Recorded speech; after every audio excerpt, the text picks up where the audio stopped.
The smell of sage and rosemary filled my kitchen as I carefully seasoned the turkey at 5 in the morning.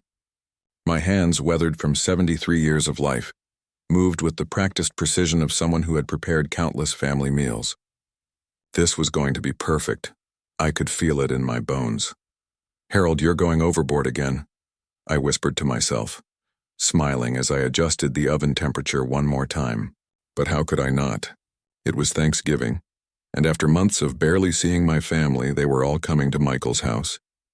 My son had insisted on hosting this year, and I was thrilled to finally see everyone gathered together again. I pulled out my worn recipe book, its pages yellowed and stained with decades of holiday preparations.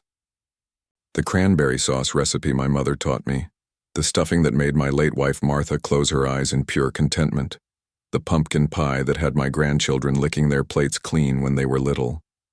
Each dish carried memories, love baked right into every ingredient.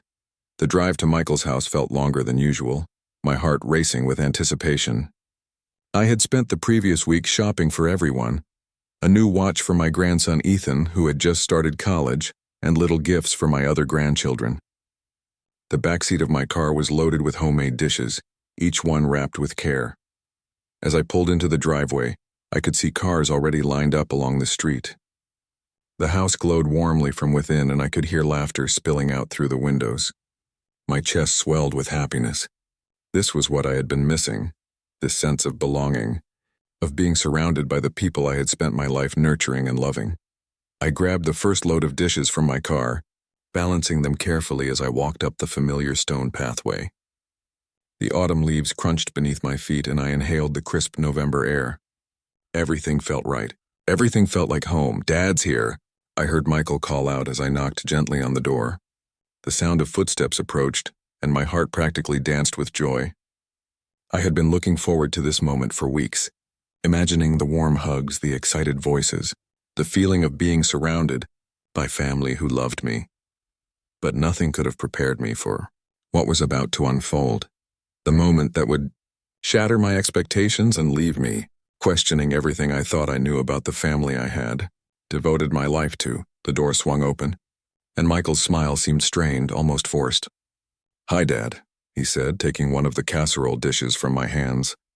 "You brought so much food."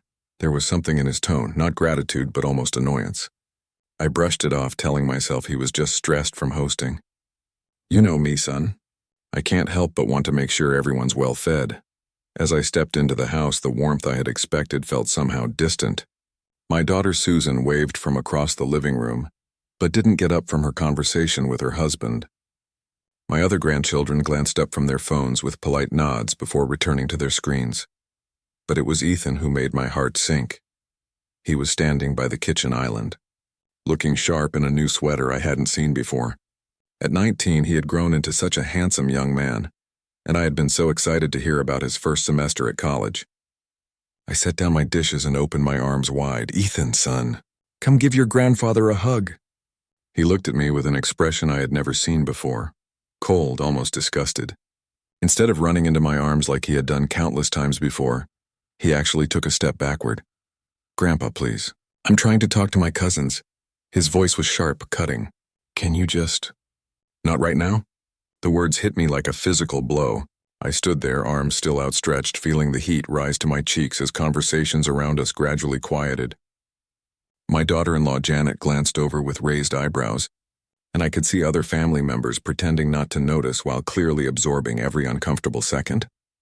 "Oh, of course," I stammered, lowering my arms. "I just wanted to say hello." Ethan rolled his eyes at me before turning back to his cousins. "Sorry, guys. Where were we?" I felt something crack inside my chest. This was Ethan, the little boy who used to climb into my lap and beg me to read him stories. The same Ethan who had called me crying just 2 years ago when he had his first heartbreak. And I had driven 3 hours in a snowstorm just to bring him ice cream and comfort. Michael appeared at my elbow, his voice low. "Dad, why don't you put your things in the guest room? Dinner won't be ready for another hour." Guest room. Not the master bedroom where Martha and I had always stayed during family gatherings. Not even the den where I had slept during my last visit. The guest room, the smallest, coldest room in the house, tucked away in the back corner like an afterthought. As I wheeled my small suitcase down the hallway, I could hear Ethan's voice carrying from the kitchen. I swear he still thinks I'm 5 years old. It's like so embarrassing. His cousins chuckled in response, and I felt my hands shake as I gripped the suitcase handle tighter. This wasn't the Thanksgiving I had imagined. This wasn't the family reunion I'd been dreaming about for months. Standing alone in that small guest room, surrounded by my carefully wrapped gifts and homemade dishes that suddenly felt foolish and unwanted, I wondered if I had made a terrible mistake in coming at all. The dining room buzzed with conversation as everyone found their seats around Michael's extended table. I noticed immediately that my usual spot, the chair beside Michael where I could easily help serve and be part of the main conversation, had been taken by Janet. Instead, I was directed to the far end of the table, squeezed between my youngest granddaughter Lucy and the wall. "Is this okay, Grandpa Harold?" Lucy asked sweetly. At 12, she was still young enough to show genuine concern for others. I patted her shoulder and smiled, though my heart was still aching. "Of course, sweetheart. I'm just happy to be here with everyone." As plates were passed and wine was poured, I tried to join the various conversations flowing around me. Michael was discussing his recent promotion. Susan was sharing stories about her business trip to Denver, and Ethan was holding court about his college experiences. "The professors are so different from high school teachers," Ethan was saying, his voice animated and confident. "They actually treat you like an adult. They don't hover over you or act like you can't think for yourself." I felt a sting in his words, even though they weren't directly aimed at me. But when our eyes met across the table, his expression hardened slightly, and I knew the comment wasn't as innocent as it sounded. "That must be exciting," I said, trying to bridge the gap between us. "I remember when your father started college. He was so nervous, but, Dad, did you see Ethan's grades?" Michael interrupted, effectively cutting me off. "He made Dean's List his first semester." The table erupted in congratulations, and I watched as Ethan beamed under the attention. I tried again. "That's wonderful, Ethan. I'm so proud of you. You know, I kept all your high school report cards and—" "Grandpa, that's kind of weird," Ethan said, his voice loud enough for everyone to hear. "Like, why would you keep my old report cards?" "That's what my parents are for." A few people chuckled nervously, and I felt my cheeks burn. I like to remember all the special moments. It's kind of stalkerish, though, don't you think?" Ethan continued, and this time his tone was unmistakably cruel. "I mean, you're not my parent. You don't need to keep track of everything I do." The table fell uncomfortably quiet. Janet cleared her throat and reached for the wine bottle. Susan suddenly became very interested in her mashed potatoes. Even Lucy shifted beside me, sensing the tension. But Ethan wasn't done. Besides, things are different now. Kids today don't need their grandfathers hovering over them all the time. "We're more independent." His words cut deep, each one carefully chosen to wound. This wasn't teenage attitude or college-induced confidence. This was deliberate cruelty, and everyone at the table could feel it. "Ethan, son," Michael started, but his tone was more cautious than corrective. "What? I'm just being honest. Grandpa needs to understand that I'm grown up now. I don't need someone who still thinks smartphones are too complicated trying to give me life advice." I gripped my napkin tightly, fighting back tears. Around the table, I could see family members exchanging glances, some uncomfortable, others almost amused by the drama unfolding before them. But no one spoke up. No one defended me. The conversation eventually moved on to other topics, but I barely heard any of it. Ethan's words echoed in my mind, each syllable a reminder that the little boy I had loved and supported had grown into someone I barely recognized. Someone who seemed to take pleasure in making me feel small and unwell. I excused myself from the table halfway through the main course, mumbling something about needing to check on the dessert I had brought. But really, I just needed to escape the suffocating atmosphere of rejection and indifference that seemed to surround me like a fog. In Michael's kitchen, I stood with my back against the counter, trying to steady my breathing. Through the doorway, I could hear the conversation continuing without me, lighter somehow, as if my absence had lifted a weight from the room. The realization hit me like a punch to the stomach. I thought about Ethan as a baby, how he would calm down only when I held him. Michael had been so overwhelmed as a new father, working long hours and trying to manage everything. I had spent countless nights at their house, rocking Ethan to sleep, giving him bottles at 3 a.m., and changing endless diapers just so Michael and Janet could get a few hours of rest. When Ethan was 6 and Michael went through a difficult period of unemployment, I had essentially moved in for 4 months. I had dropped everything: my poker group, my volunteer work at the Veterans Center, my own social life, to make sure Ethan felt stable and loved during such a stressful time. I had been the one to pick him up from school every day, help with homework, and take him to the park when his parents were too stressed to function. Throughout his childhood, I had been his biggest supporter. Every Little League game, every school play, every science fair, I was there with my camera and my proud smile. When he wanted to quit baseball because it was too hard, I was the one who encouraged him to stick with it, driving him to practice twice a week for 4 years. When he struggled with reading in elementary school, I had hired a tutor with my pension money because Michael couldn't afford it.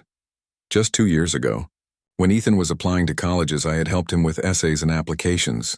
I had even contributed $8,000 from my late wife's life insurance policy toward his first year's tuition, money I could have used for my own medical expenses. But I wanted to invest in his future, and this was how he repaid that love, with public humiliation and casual cruelty. "Harold, you okay in there?" I turned to find Frank, Michael's neighbor, standing in the kitchen doorway. Frank was about my age, a widower like me, and someone I had always considered a friend during family gatherings. "Oh yes, just checking on my pie," I said, forcing a smile. Frank stepped closer, his expression concerned. "Buddy," I couldn't help but notice, Ethan was pretty harsh out there. The kindness in his voice nearly broke me. He's at that age where he needs to assert his independence." "That wasn't independence, Harold. That was disrespect." Frank's voice was firm, and frankly, I'm surprised no one said anything. I looked down at my hands twisted around each other. "Things change, I suppose. Families evolve." "Some things shouldn't change," Frank said quietly. "Respect for your elders is one of them, especially when those elders have given everything for their family." His words were like a balm to my wounded heart, but they also made the pain sharper somehow. If a neighbor could see what was happening, why couldn't my own family? When I returned to the dining room, the conversation had moved on to holiday travel plans. Ethan was describing his spring break trip to Miami with his fraternity brothers, a trip that cost more than I spent on groceries in 6 months. He talked about it with the casual entitlement of someone who had never worried about money, never had to choose between buying groceries and paying for heat.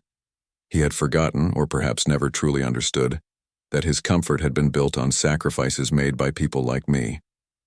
That his college education, his confidence, his opportunities had all been supported by family members who had gone without so he could have more. As I sat there in silence, picking at my food, I realized that somewhere along the way, I had become invisible to my own family. Worse than invisible, I had become a burden, an embarrassment, something to be tolerated rather than treasured. But I also realized something else. Ethan might think he knew everything about being an adult, but he was about to learn a very important lesson about respect, family, and the consequences of taking people for granted. The breaking point came during dessert service. I had spent hours the day before making my famous apple pie, the same recipe Ethan had begged me to teach him when he was 14, claiming it was his absolute favorite dessert in the world. The crust was perfectly golden, the apples tender and fragrant with cinnamon and nutmeg. As I began slicing the pie, Ethan walked over with his phone in hand, taking pictures of the dessert table. "Oh, this is so aesthetic," he said, snapping photos. "My followers are going to love this vintage homemade vibe." Vintage. The word stung more than he probably intended. To him, everything about me was vintage, outdated, something to be displayed for its quaint charm rather than respected for its value. "Would you like a piece of the apple pie, son?" I asked, trying once more to connect with him. "I used Granny Smith apples this time, just like you always preferred." Ethan looked at the pie, then at me with barely concealed annoyance. "Grandpa, I don't eat dessert anymore. I'm trying to maintain my physique for rush week next semester. Maybe if you kept up with my life, you'd know that." The comment was delivered with such casual cruelty that several people around us stopped their conversations. But Ethan wasn't finished. "Actually, can you move over? You're kinda blocking my shot," he said, gesturing with his phone. "I want to get the whole dessert table in frame." I stepped aside, feeling smaller with each passing moment. But then Ethan did something that shattered whatever remained of my composure. He turned to his cousin Jake and said, loudly enough for everyone to hear, "Honestly, I don't know why Grandpa even bothers coming to these things anymore. It's like he doesn't understand that we are all adults now. We don't need him fussing over us like we're still children. Jake shifted uncomfortably, but Ethan continued, emboldened by the attention and the way he keeps trying to insert himself into every conversation. It's honestly embarrassing. Like, we get it, you're old and lonely, but that doesn't mean you have to make everything about you. The room fell dead silent. Even the children stopped their chatter and stared. Michael's face went pale. Susan dropped her fork with a clatter, and Frank gasped audibly from across the room. But what hurt most was the murmur of agreement I heard from one of Ethan's cousins, and the way several family members avoided making eye contact with me, as if they agreed but were too polite to say so. Ethan, realizing he finally had everyone's complete attention, decided to deliver the final blow. Honestly, maybe it would be better if Grandpa just, I don't know, found his own friends his own age instead of trying to relive his glory days through us. It's kind of pathetic when you think about it. The words hung in the air like poison. I felt something break inside me, not just my heart but my spirit. This handsome, educated young man who had been raised with love and opportunity had just publicly humiliated the person who had helped make his life possible. I looked around the table at faces that ranged from shocked to uncomfortable to, worst of all, quietly agreeable. These were people I had loved, supported, and sacrificed for. These were people I had considered my greatest achievement in life. And in that moment I realized that to them, I wasn't a cherished patriarch or a beloved grandfather. I was just an old man who had outlived his usefulness, someone to be tolerated out of obligation rather than embraced out of love. But as I stood there, humiliated and heartbroken, I also felt something else stirring deep within me. Ethan thought he knew everything about being an adult, about independence, about how the world worked. He was about to discover just how wrong he was, and sometimes the most important lessons come from the people you least expect to teach them. The silence that followed Ethan's cruel words was broken by the sound of a chair scraping against the hardwood floor. Everyone turned to see Frank rising slowly from his seat, his face flushed with indignation. "Ethan," Frank said, his voice carrying the authority of someone who had lived through 7 decades and wouldn't be dismissed by a teenager's attitude. "I think you need to sit down and listen for a moment." Ethan rolled his eyes and crossed his arms. "Frank, this is really a family matter. Sit down." Frank's voice cut through the air like a blade, and even Ethan seemed taken aback by the intensity. "Because what I'm about to tell you is very much a family matter, and it's long overdue." The entire room was captivated now, sensing that something significant was about to unfold. Michael started to speak, but Frank held up a hand to silence him. "Ethan, do you know what your grandfather was doing the night you were born?" Frank asked, moving to stand behind my chair. "Because I was there. I saw it all." Ethan's confident facade began to crack slightly. What does that have to do with anything?" "Your mother had complications during delivery," Frank continued, his voice steady and clear. "She was in labor for 20 hours and your father was falling apart with worry. Harold drove through a blizzard, Ethan, to get to the hospital. He slept in that uncomfortable, and when your parents were struggling financially during your early years, who do you think stepped in to help? Who got up every night when you had colic, walking the floors until sunrise because your parents were too exhausted to function?" "That's just what grandfathers do," Ethan mumbled, but his voice lacked its earlier conviction. "No, son, it's not," Frank said firmly. "What grandfathers do is visit occasionally and spoil their grandchildren with candy. What Harold did was sacrifice his entire retirement for your future." Frank walked around the table, his gaze never leaving Ethan's face. "Do you know that your grandfather sold his classic car, the 1967 Mustang he'd been restoring for 20 years, to help pay for your orthodontics when you were 13? Michael couldn't afford the full cost, and Harold didn't want you to go through high school with crooked teeth." I felt tears spring to my eyes.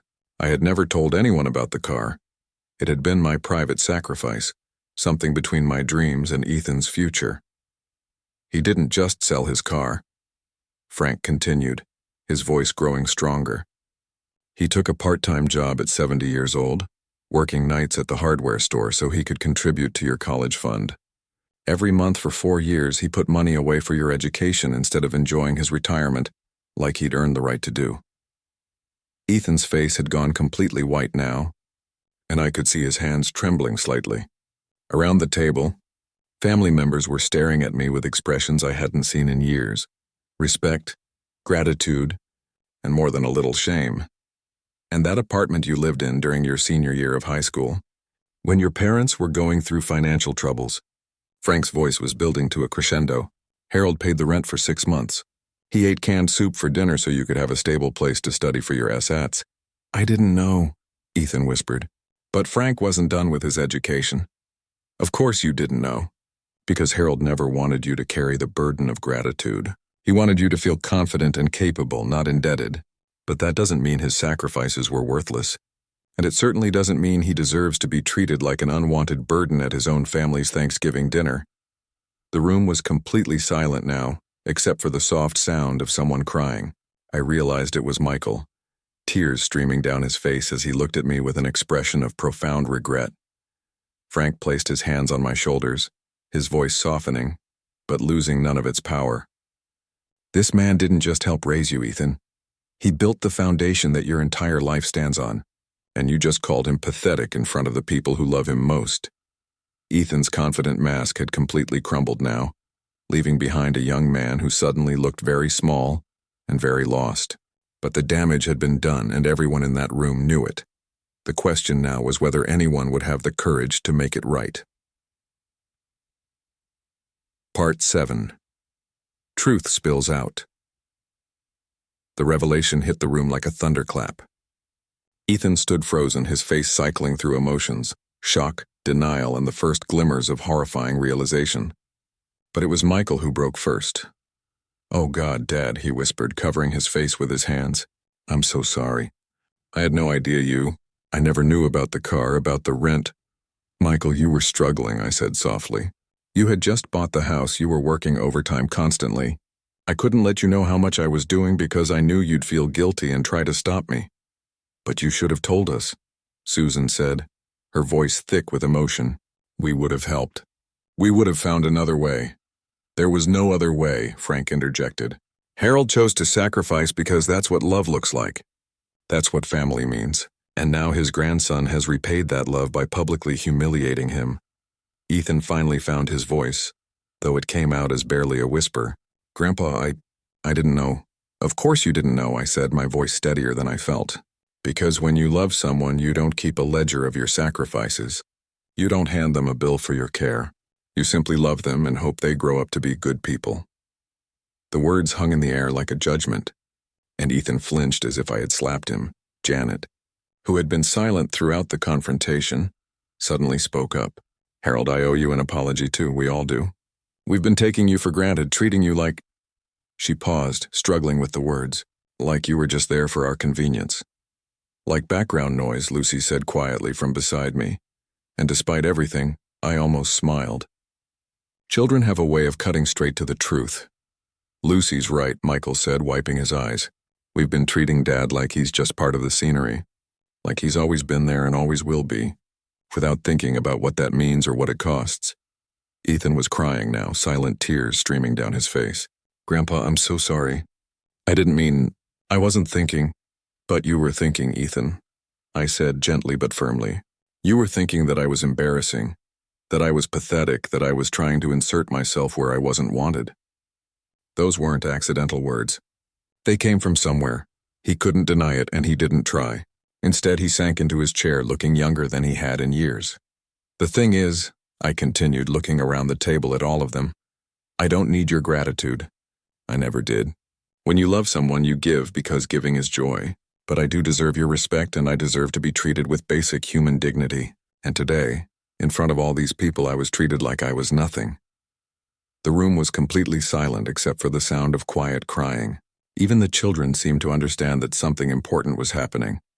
Something that would change the way this family worked forever. Frank returned to his seat but kept his eyes on Ethan.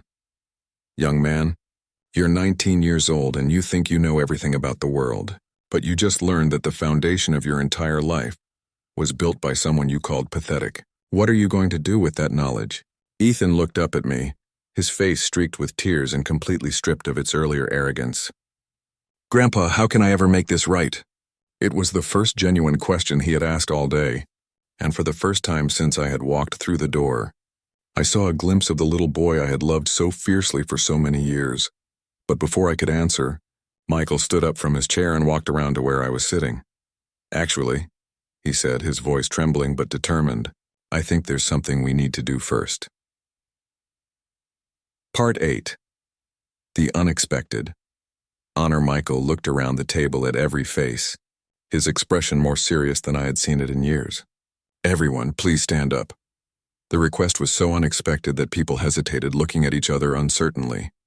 But Frank was the first to rise, followed by Janet, then Susan, and gradually everyone around the table stood, everyone except me and Ethan, who seemed paralyzed in his chair. "Ethan, you too," Michael said firmly. "Stand up." Ethan rose slowly, his face still streaked with tears and shame. Michael moved to the head of the table, where the host traditionally sits, and gently pulled out the chair. "Dad, would you please come here?" I stared at him, not understanding. "Michael, what are you doing?" "Something I should have done the moment you walked through that door," he said, his voice growing stronger. "I'm giving you the seat you deserve. The seat you've always deserved in this family." The gesture was so unexpected, so powerful that I felt my breath catch in my throat. Around the table I could see understanding dawning on people's faces as they realized what Michael was doing. "This is Harold's seat," Michael announced to the room, his voice carrying clearly. "This is the seat of honor because he is the person who built this family. He is the person who held us together when everything was falling apart. He is the person who sacrificed everything so that we could be here today, together, with full bellies and warm hearts." I moved slowly toward the head of the table, my legs trembling with emotion. As I approached the chair, Michael took my hands in his. "Dad, I'm so sorry. We've been horrible to you today. All of us, but especially Ethan and me. We forgot who you are. We forgot what you mean to this family." His voice broke slightly. "We forgot that everything good in our lives exists because you made it possible." As I settled into the chair at the head of the table, something shifted in the room's atmosphere. Suddenly, I wasn't the awkward guest relegated to the corner. I wasn't the embarrassing grandfather taking up space. I was the patriarch, the foundation, the heart of this family. Susan raised her wineglass first. "To Harold," she said, her voice thick with emotion. "To the strongest man any of us have ever known." One by one, glasses rose around the table. "To Harold," they echoed, and for the first time all day I felt tears of joy rather than pain. But it was Ethan who surprised me most. Still crying, he moved from his seat and knelt beside my chair, taking my hand in both of his. "Grandpa," he whispered, his voice broken with genuine remorse. "I don't deserve your forgiveness, but I'm begging for it anyway. I was cruel and selfish and ungrateful, and I'm so sorry." Looking down at his tear-stained face, I saw not the arrogant "Ethan," I said softly, reaching out to touch his cheek. "Of course I forgive you. That's what love means. It forgives even when it hurts." He collapsed against my knees, sobbing now with relief and shame and gratitude all mixed together. Around the table there wasn't a dry eye in the house. Frank smiled through his tears and raised his glass again. "To Harold, the guest of honor, today and always." For the first time since I had arrived that morning, I felt like I was truly home. Ethan clung to my knees for several long moments, his sobs gradually subsiding into quiet sniffles. When he finally looked up at me, his face was completely stripped of the sophisticated mask he had worn all day. He looked young, vulnerable, and deeply ashamed. "Grandpa, I don't even know where to start," he whispered. "I've been so horrible to you, not just today, but for months, maybe years." I gently placed my hand on his head, the same way I had when he was small and had scraped his knee or had a nightmare. "Ethan, son, tell me what happened." "Help me understand how we got here." He wiped his nose with the back of his hand, suddenly looking very much like the little boy I remembered. I think I got caught up in trying to prove I was grown up. And somehow in my mind, being grown up meant not needing you anymore. Not needing anyone, really." Michael had returned to his seat but was listening intently, tears still flowing down his cheeks. "In college, everyone talks about breaking free from family, about becoming independent," Ethan continued. "And I guess I thought that meant I had to push you away. That needing you or wanting your love made me weak somehow." "Oh, son," I said, my heart breaking for his confusion. "Independence doesn't mean cutting yourself off from love. It means being strong enough to give love as well as receive it." Ethan nodded, fresh tears starting to flow. "But I was so mean to you. Even before today. I stopped calling you back, I barely texted you, and when you tried to visit or help with anything, I acted like it was annoying instead of the gift it was. The worst part, he said, his voice barely audible, is that I knew I was hurting you. I could see it in your eyes every time I brushed you off or acted like I was too busy for you. But I told myself it was necessary, that it was just part of growing up. Frank, who had been quietly observing this exchange, spoke up gently. Ethan, can I tell you something about real maturity? Ethan looked up and nodded. Mature people don't prove their independence by hurting the people who love them, Frank said. They prove it by honoring the sacrifices that made their independence possible. They prove it by treating their elders with respect, not because they have to, but because they choose to.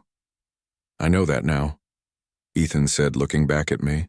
Grandpa, you didn't just give me money or help with practical things. You gave me your time, your energy, your love. You gave me pieces of your life, and I threw them back in your face like they were worthless. The pain in his voice was genuine, and I could see that he truly understood the magnitude of what had happened. Ethan, I said, taking his face in my hands, you made a mistake. A big hurtful mistake, but you're 19 years old, and 19-year-olds are supposed to make mistakes. The important thing is that you learn from them. How can you forgive me? He asked. How can you even stand to look at me after what I said? I smiled through my own tears.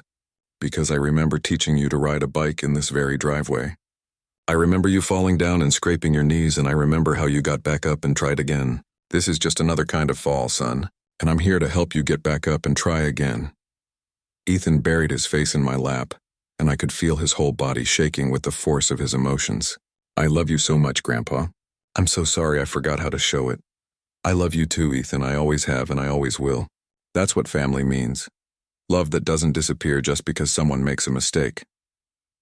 Around the table, I could see our family members watching this reconciliation with their own tears and smiles. This wasn't just about Ethan and me. This was about all of us remembering what really mattered, remembering how to treat each other, with the love and respect that had somehow gotten lost in the busyness of our lives. But there was still one more thing that needed to happen before this Thanksgiving could truly be complete, and Ethan gradually composed himself and returned to his seat beside me. I looked around the table at the faces of my family. Some were still tear-stained. All were more open and vulnerable than they had been in years. The artificial politeness and distant small talk had been stripped away, leaving behind something real and raw and honest. I stood slowly, my water glass in hand, and waited until I had everyone's attention. I want to say something to all of you, I began, my voice steady despite the emotion churning in my chest. This has been one of the most painful days of my life, but also one of the most important. Ethan looked down at his hands, still processing his shame and regret. Ethan, what you said to me today hurt more than I can express. But you know what hurt even more? The silence that followed. The way everyone sat there and let it happen, as if I deserved that treatment. Several family members shifted uncomfortably, but I pressed on. For years I've been fading into the background of this family, not because I wanted to, but because I thought that's what you wanted. I thought maybe I was just an old man who had outlived his usefulness. Someone to be tolerated rather than treasured. Dad, that's not true, Michael protested, but I held up my hand. Let me finish, son. Today, Ethan forced all of us to confront some uncomfortable truths. He said things that were cruel and hurtful, but they also revealed something that needed to be addressed. The way this family has been treating me, and the way I've been allowing myself to be treated. I looked directly at Ethan, whose eyes were red-rimmed but attentive.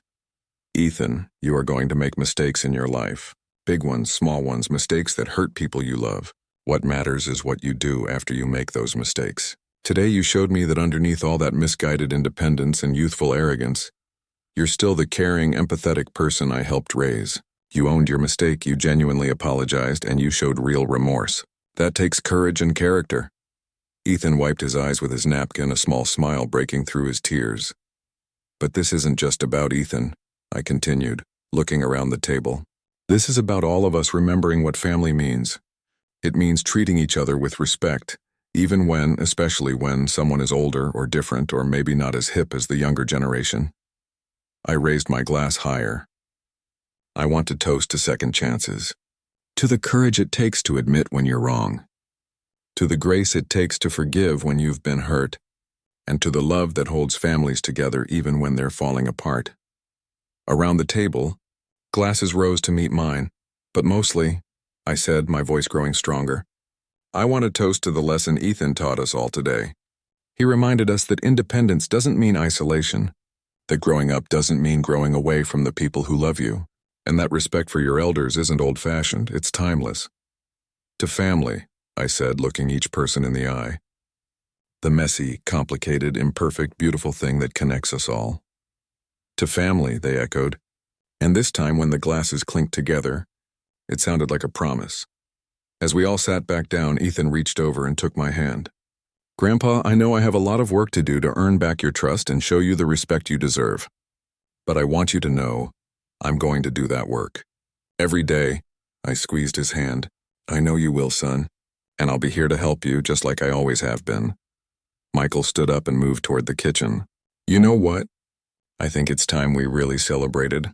Dad, would you help me serve your famous apple pie? I think everyone needs to taste what love actually looks like. As I rose from my place of honor at the head of the table, I felt something I hadn't felt in years. Truly valued, truly respected, truly loved. Not just tolerated or accommodated, but genuinely treasured for who I was and what I had given to this family. Ethan had pushed me away at the beginning of this Thanksgiving, calling me pathetic and embarrassing. But by the end of the day, I was exactly where I belonged, at the center of my family, surrounded by people who finally understood that my love wasn't something to be endured, but something to be grateful for. Sometimes it takes a moment of profound pain to remind us of what we truly value. And sometimes the people who hurt us the most are the ones who end up teaching us the most important lessons about love, forgiveness, and what it really means to be family. As I cut slices of pie for my family, my beautiful, flawed, complicated family, I realized that this Thanksgiving had given me the greatest gift possible. The knowledge that I wasn't just surviving in my own family's story, but that I was and always had been the guest of honor.